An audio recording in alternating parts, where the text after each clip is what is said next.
James was enjoying his life on the island of Sodor, but he still had a lot to learn. "You're a special mixed traffic engine," said the Fat Controller. "You can pull coaches or trucks quite easily, but you must learn by your mistakes." James knew what the Fat Controller meant. He could well remember that dreadful accident on his first day. "Be careful with the coaches, James," said Edward. "They don't like being bumped." Everyone came to admire James. "I'm a really splendid engine," he thought, and suddenly let off steam.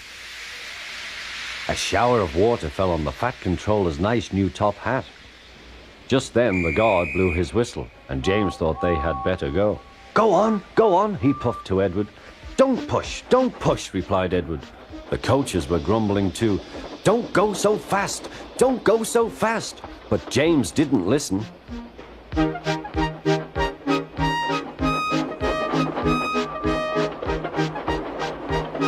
When at last they stopped at the next station, 2 coaches were beyond the platform. They had to go back to let the passengers out. But no one seemed to know about the Fat Controller's top hat, though James felt happier. Presently they came to the station where Thomas was waiting with his 2 coaches. "Hello, James," said Thomas. "Feeling better?" "That's right." "Oh, that's my guard's whistle. I must go. I don't know what the Fat Controller would do without me to run this branch line," and he puffed off importantly. Edward and James passed the field where James had had his accident. The fence was mended and the cows were back again.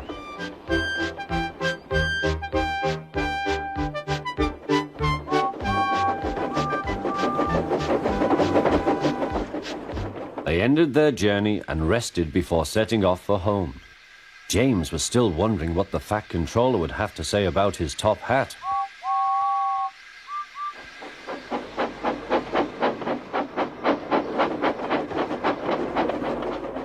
Next morning, the Fat Controller spoke severely to him. "If you can't behave, I shall take away your red coat and have you painted blue." James didn't like that at all. He was very rough with the grumbling coaches as he brought them to the platform. "Don't talk, come on," he called to them. "Gordon never has to fetch his own coaches," he thought to himself, "and he's only painted blue." To make James even more cross, this time no one came near him. "I'll show them," he thought. "They think Gordon is the only engine who can pull coaches."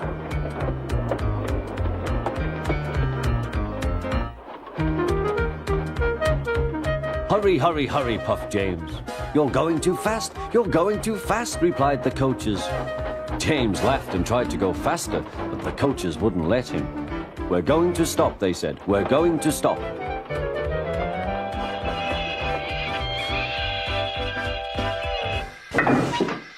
"What's the matter?" James asked his driver. "The brakes are hard on. Leak in the pipe, most likely. You've banged the coaches enough to make a leak in anything." "How shall we mend it?" said the guard. "We'll do it with newspaper and a leather bootlace," replied the driver. "Well, where is the bootlace coming from?" asked the guard. "Ask the passengers," said the driver. "You have a leather bootlace there, I see, sir," said the guard to a smartly dressed man. "Please give it to me." "I won't," said the man.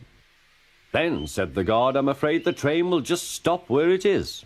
The passengers all said what a bad railway it was. Then they told the man how bad he was instead. Everyone was very cross. At last he handed his laces over. The driver tied a pad of newspaper tightly round the hole in the brake pipe, and James was able to pull the train.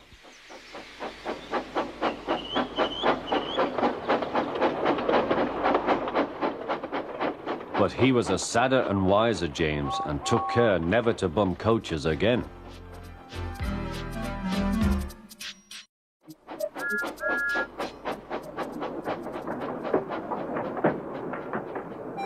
James had not seen the Fat Controller for several days. He was left alone for being naughty, and was not even allowed out to push coaches and trucks in the yard. "Oh dear," he thought, "I shall have to stay in the shed for always, and no one will see my red coat again. All because I went so fast I made a hole in one of my coaches that had to be mended with, of all things, A passenger's bootlace. At last the fat controller arrived. I see you are sorry, James, he said.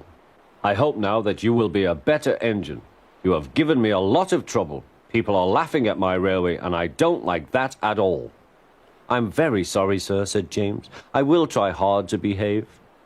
That's a good engine, said the fat controller. I want you to pull some trucks for me. James was delighted and puffed away.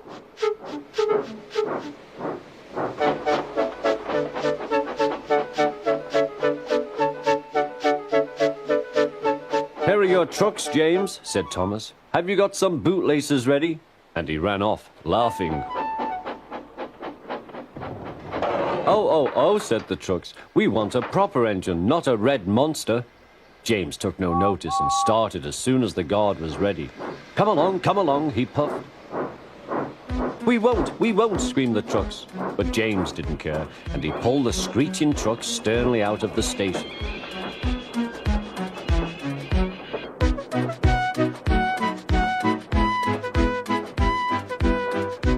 The trucks tried hard to make him give up, but he still kept on. Sometimes their brakes would slip on, and sometimes their axles would run hot, and each time the trouble had to be put right. And each time James would start again, determined not to let them beat him. Give up, you can't pull us, you can't, called the trucks.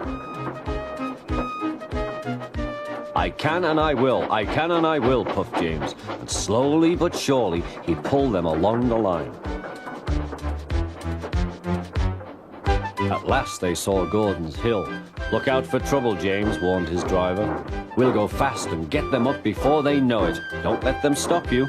So James went faster, and soon they were halfway up. I'm doing it, he panted. Will the top never come? Then, with a sudden jerk, it all came easier. I've done it, he puffed. Hooray! It's easy now. But his driver shut off steam. They've done it again. We've left our tail behind. Look. The last trucks were running backwards down the hill. The coupling had snapped. But the guard stopped the trucks and got out to warn approaching engines. That's why it was easy, said James, as he backed the other trucks carefully down. What silly things trucks are. There might have been an accident. Shall I help you, James? Called Edward. No, thank you, answered James. I'll pull them myself. Good. Don't let them beat you. You're doing well, whistled Edward, as James slowly struggled up the hill. I can do it, he puffed. He pulled and puffed as hard as he could. I've done it, he panted.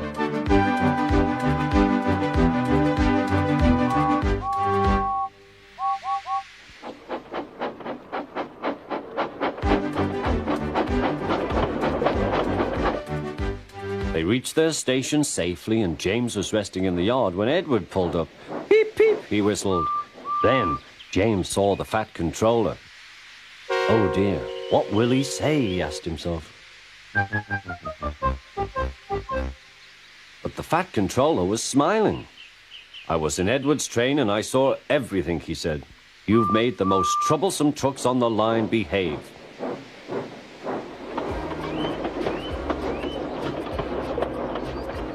After that, you deserve to keep your red coat. One night, Henry and Gordon were alone with James. Although the fat controller was beginning to think well of him, whenever a chance came, the other engines would talk of nothing but bootlaces. Remember the time one had to be used to get you out of trouble, James, they would tease. James tried to get his own back, talking about engines who got shut up in tunnels and stuck on hills. But they wouldn't listen. You talk too much, little James, said Gordon. A fine, strong engine like me has something to talk about. I'm the only engine who can pull the express. When I'm not there, they need two engines. Think of that. I've pulled expresses for years and have never once lost my way. I seem to know the right line by instinct. Every wise engine knows, of course, that the signalman works the points to make engines run on the right lines, but Gordon was so proud he had forgotten. Wake up, James, said Gordon next morning. It's nearly time for the express. What are you doing? Odd jobs?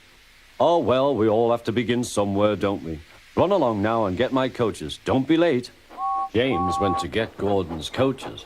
They were all shining with lovely new paint.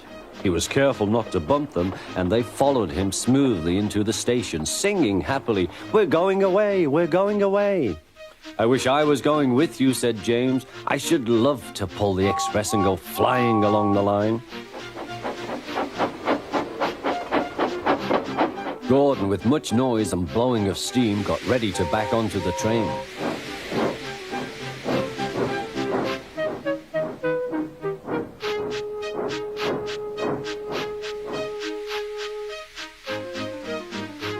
The Fat Controller was on the train with other important people, and as soon as they heard the guard's whistle, Gordon started. Look at me now, he puffed, and the coaches glided after him. Poop, poop, poop, poop, poop. Goodbye, little James. See you tomorrow. James watched the train disappear and then went back to work. He pushed some trucks into their proper sidings and went to fetch the coaches for another train. James had just brought the coaches to the platform when he heard a mournful noise. There was Gordon trying to sidle into the station without being noticed. "Hello, Gordon. Is it tomorrow?" asked James.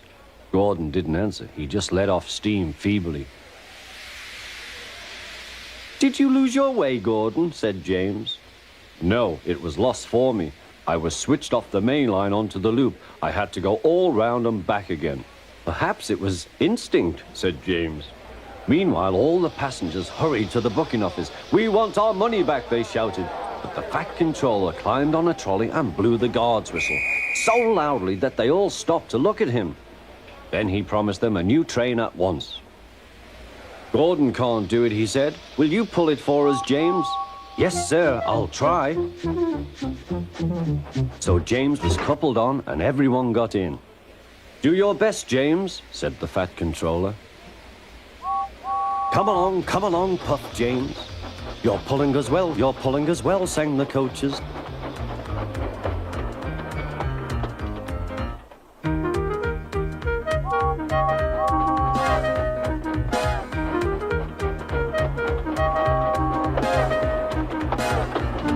Bridges and stations flashed by, the passengers cheered, and they soon reached the station.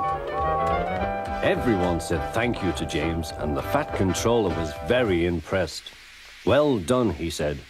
"Would you like to pull the express sometimes?" "Yes, please," answered James. Next day, when James came by, Gordon was pushing trucks. "I like some quiet work for a change," he said. "I'm teaching these trucks manners. You did well with those coaches, I hear." "Good, we'll show them." And he gave his trucks a bump. James and Gordon are now good friends. James sometimes takes the express to give Gordon a rest.